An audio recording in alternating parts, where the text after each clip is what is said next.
So ఇంట్లో అయితే generally summer holidays అనగానే పిల్లలందరూ ఫోన్కి లైక్ ఇంకా టీవీకి బాగా అడిక్ట్ అయిపోతారు.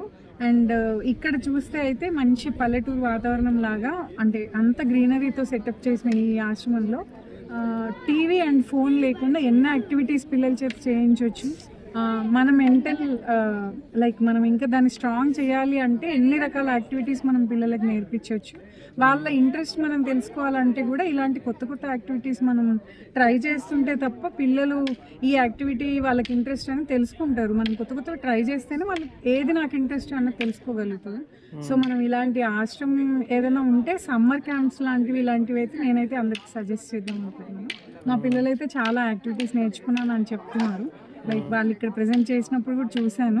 మాస్టర్స్ కూడా చాలా ఓపిక్గా పద్ధతిగా చెప్పారు. చాలా శ్లోకాలు ఇంట్లో మేము నేర్పించినా కూడా వాళ్ళు ఇక్కడ కూడా చాలా నేర్చుకున్నారు అని అంటున్నారు. And thanks to volunteers.